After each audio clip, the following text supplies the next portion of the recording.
Se a máquina tivesse apontada pro Lula igual esteve pro Bolsonaro, você acha que o Lula tinha chance de ganhar agora em 26?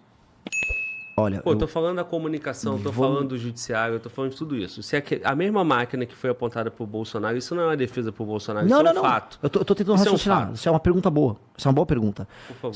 Se o Lula arrumasse todas as inimizades que ele arrumou, ele perderia a eleição agora em 26? Veja, eu vou até mais longe. Se não for o Flávio Bolsonaro no segundo turno, qualquer um vai derrotar o Lula. Nessa eleição agora. Com o apoio que ele tem. Já. O Lula não é invencível. As pessoas só não tiveram coragem de enfrentar o Lula, nem tiveram coragem de ir no eleitor do Lula. A tese que eu quero trabalhar é o seguinte, por isso que eu vou firmar a posição o tempo todo aqui. Se eu for lá no interior do Nordeste, eu não vou falar de Vale Gás, eu vou roubar o eleitor do Lula. Eu vou roubar o eleitor do Lula não tratando ele como um imbecil. É que essa pessoa foi acostumada por tantos anos a ser tratada como... Só que não adianta, porque veja só, outras vezes as forças começaram a se reunir para tirar o PT do poder e não conseguiram. 2014, tava já rolando a Lava Jato, Globo tava de saco cheio, população tava de saco cheio, e o PT ganhou. Agora, quem era o candidato? Era o Aécio. Todo mundo foi no Aécio porque não queria o Lula. Todo mundo foi. Assim, e não venceu. Era Dilma, porque era muito ruim. Existe um elemento que a gente não pode tirar da conta. O Lula e o PT são profissionais. Eles estudam poder, não é só por isso, estudam poder o dia inteiro. Os adversários do PT são amadores. É o PSDB, que é um bando de frouxo, amador, corrupto. É o bolsonarismo, que é amador por excelência. Então você vai pegar um profissional, um jogador de futebol profissional, jogar com um amador, o profissional ganha, mesmo o amador tendo toda a torcida a favor.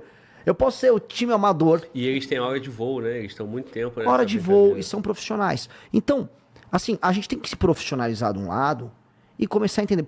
Volto a colocar, por que eu fui na casa do PT? Porque eu acredito nisso que eu acabei de falar. Eu vou lá no interior do Nordeste, e eu fiz isso, eu fui em todas as rádios, eu falei, se você vende o seu voto, porque a base da política ali é a compra de voto, eu vou te prender. Eu não fui lá no Façaca, mas falei, você vendeu o voto, eu vou te prender. Agora é o seguinte, o teu prefeito tá te roubando, e eu vou provar pra você, e eu vou mostrar que dá pra administrar sua prefeitura direito. Que dá pra mandar o recurso pra sua cidade, e você tem uma cidade arrumada, limpa, e você arrumar um emprego.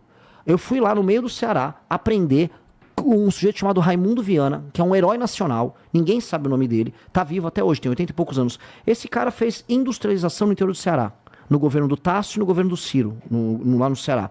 Ninguém fala desse cara. Esse cara foi nas regiões que as pessoas morriam com seca e instalou fábrica de calçado, trouxe as fábricas do sul. Ele não deu Vale Gás, e eu tô falando dos anos 90, quando as pessoas efetivamente morriam de fome. Lá no interior do Ceará, as pessoas fabricaram sapatos e tiveram salário. Então, cara, claramente dá pra invadir a área dos caras e dá pra fazer acontecer. Claramente. E nossos representantes vão lá e não fazem isso.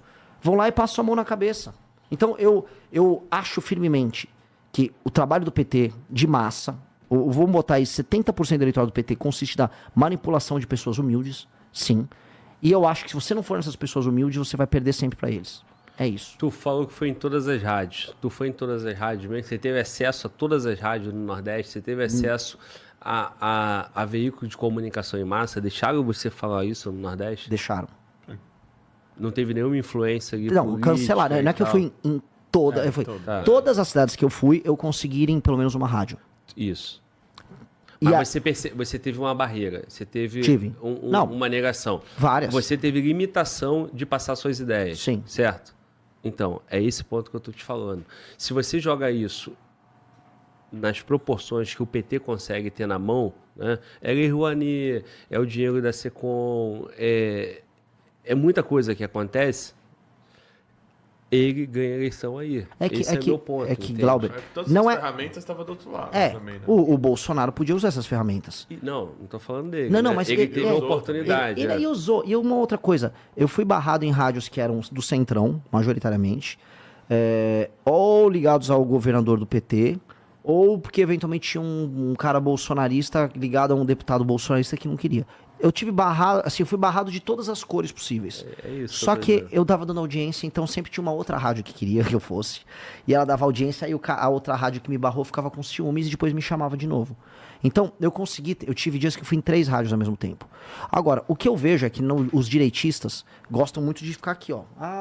Gravando vídeo. Concordo que eu peguei, rodei de carro, cinco negros num carro, e parei e fui em todas as rádios. Fui ouvir groselha de radialista. Fui ouvir que... por exemplo, eu falava lá, ó, tá vindo muito dinheiro e tá sendo mal gasto no Nordeste.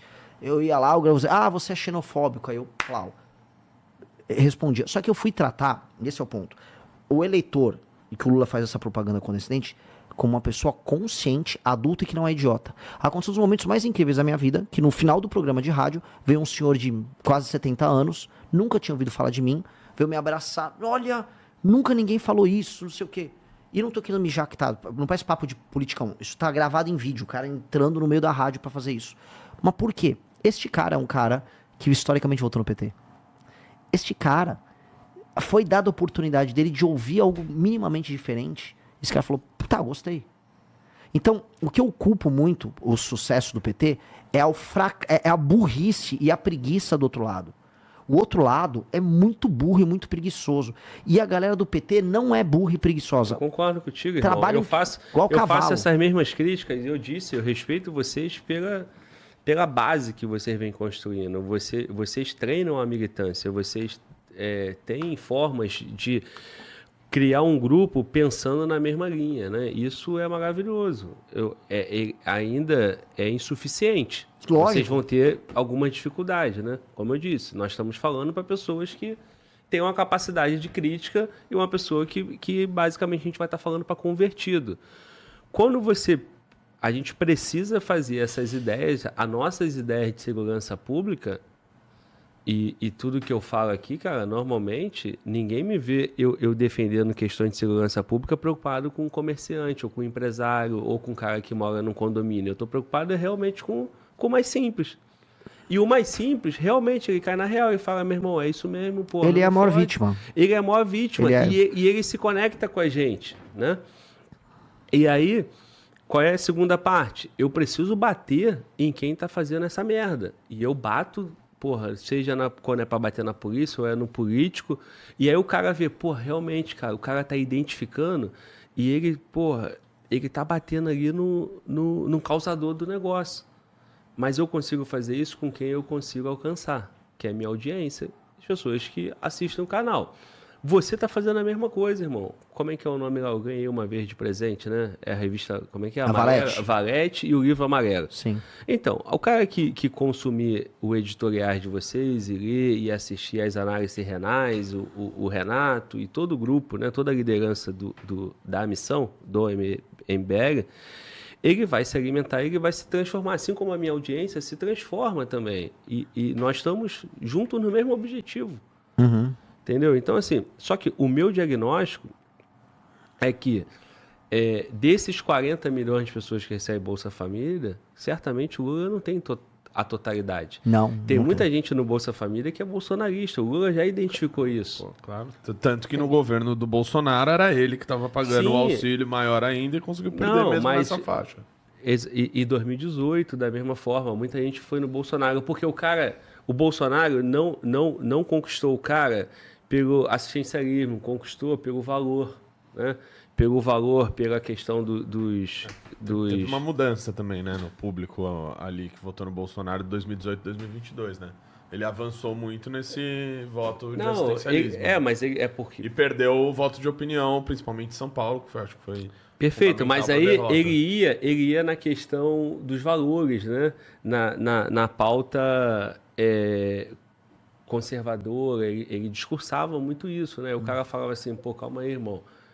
Porra, eu sou cristão, eu quero, porra, esse conceito de família. Ele vem com aquele kit gay, aí ele vem com aquelas coisas todas. O cara é pobre, o cara tá com fome, mas ele vê mais valor naquilo ali. Aí ele votou no Bolsonaro. Não estou questionando o fruto, se é bom ou ruim, se a árvore é podre, não é isso. Atingiu a massa. Então, nós que estamos aqui propondo soluções, a gente tem que conseguir, cara, resolver esse problema, e o meu diagnóstico é que a força do Lula vem muito mais dessa grande estrutura do que puramente simples o populismo. Se eu tirar os assistencialismo e ele continuar com essa massa, ele vai continuar ganhando a eleição. Mas a gente pode avançar, né? Podemos? Não, podemos. É um tema importantíssimo para vocês, né? A gente porque tá basicamente da parte da plataforma política. É que é basicamente sobre mudar a forma como é feita a política no Brasil. Sim. Se isso não se alterar, porque assim, como não entrou o Temer, ele não alterou. Caiu a Dilma, entrou o Temer, ele não alterou. Então saiu a esquerda, entrou o Centrão, não alterou. Aí entrou o Bolsonaro, que é a direita, não alterou. Aí voltou o PT e não alterou. E em comum o Brasil ele tá perdendo poder e relevância e renda quando comparado com os outros países em desenvolvimento do mundo. Então não tá funcionando. Nitidamente, não tá funcionando. Sim. Então o que eu tô falando é, que se não tá funcionando, vamos fazer algo radicalmente diferente. Diferente. Que é Igual o que o Bukele fez, o o Salvador fez e a Argentina fez. O que a gente está propondo vai precisar ser diferente. E não vai dar para ter o mesmo discurso, a mesma sensibilidade. É isso. Vamos nessa. Inclusive, só para fechar, o Bolsonaro tinha esse discurso também em 2018, contra assistencialismo, contra a cota. Mas ele não propunha nada. Chamava a Bolsa Família de farelo, né? Isso, exatamente. É uma pauta vencedora, cara. Isso funciona no Brasil. Funciona. Funciona. Não. A pauta da crítica também. Porque, como eu estou te dizendo, tem uma camada muito grande, tem muitos milhões de gente, que é isso mesmo, pô, que é um candidato que não vai fazer o populismo, que não vai fazer o assistencialismo. Tem muitos milhões de votos nisso aí. Então, assim, por isso que eu digo, quem é o arrombado aí que tá com esse bagulho aí? É tu, Renan? É o meu. Ih, porra, chamei o presidente do partido de arrombado, futuro presidente, porra, irmão. Pô, e eu nem fui na suruba, terminei arrombado e na suruba eu fui. Porra, meu irmão, chamei o futuro presidente, meu irmão. Caramba, esse Globo não é mole, né, mano? Então, ô Renan, isso vai ter um resultado positivo, sem dúvida. E vocês fazem esse cálculo político, eu não tenho dúvida disso, né?